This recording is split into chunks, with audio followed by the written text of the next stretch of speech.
Hi, this is Josh Marshall from TPMtv. It's Tuesday, January 8th, 2008, and this is a special New Hampshire primary edition of our Campaign 2008 Roundup. So unless the polls are really fooling us, it's going to be another big night for Barack Obama. And after this, there's going to be a lot more pressure, both on the money side and in terms of pressure of what she does next, what her next move is in the campaign on Hillary Clinton. You know, the one thing that really surprises me about what's happened in the last week is how relatively unprepared the Clinton campaign seemed to be for Obama's victory. Now, Obama probably exceeded expectations on how far ahead of Hillary he was, and it was a bad break for Hillary that she came just behind John Edwards, and therefore she's third as opposed to second. But still, Barack Obama winning Iowa was not a completely unexpected possibility. If anything, it seemed likely going into the campaign, and even going back months. He was never that far behind. So it strikes me there's something about the Clinton campaign that they really did not have a plan B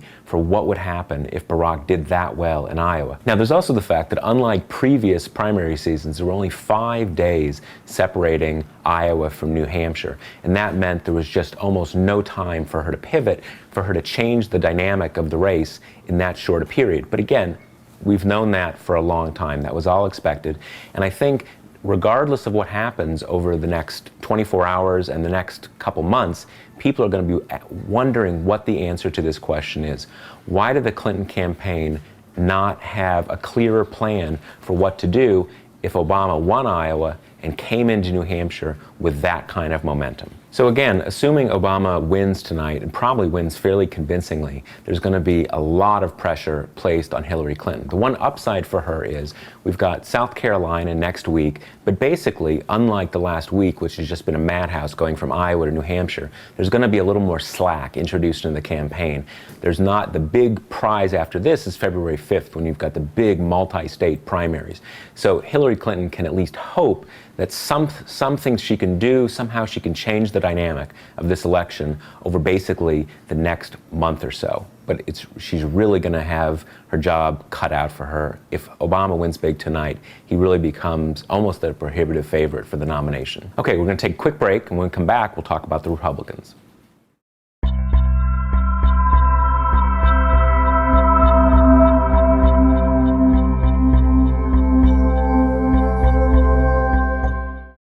So now for the Republicans. Obviously, just as Barack Obama has been the big star this week in New Hampshire, John McCain has been the big star on the Republican side. But if you look a little closely, it's not really the same story. If you look at the polls on the Republican side, there really hasn't been a big McCain bounce. McCain was already ahead going into Iowa, and he stayed ahead and maybe gone a little bit higher, but not much. The big story is the polls stayed pretty much static. McCain was already ahead, and Mitt Romney didn't get the bounce he was hoping to get out of Iowa that would push him back into the lead. So again, the odds-on favorite tonight is John McCain, but there's 2 points to keep in mind that may qualify that prediction. The first is there's some evidence that the surge for Obama is actually hurting McCain.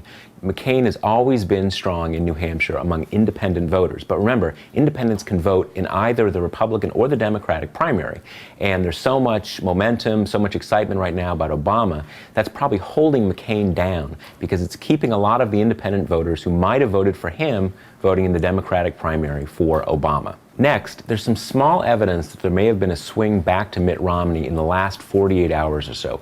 Remember, he had his cataclysmic debate on Saturday night where every member of the GOP field basically slapped him around till he was punch drunk and couldn't even make a coherent sentence. But the next night, he came back and had a pretty good debate.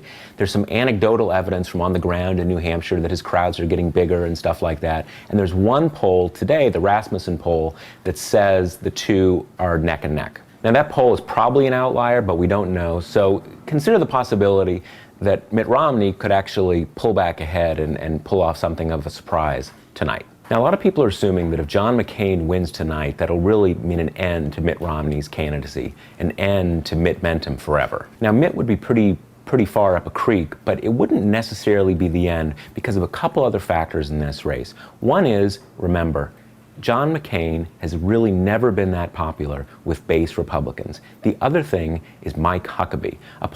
Two polls came out just yesterday that showed Mike Huckabee in a really strong position down in South Carolina. So if you assume McCain wins New Hampshire, they go down to South Carolina, and Mike Huckabee wins strong in South Carolina, that's really going to mean that Mike Huckabee is the front runner in this race. The problem is the entire GOP establishment is united against this guy. So that's going to mean you have Mike Huckabee, and then there's going to be a coalescence around the anti-Huckabee. Now, who is that going to be?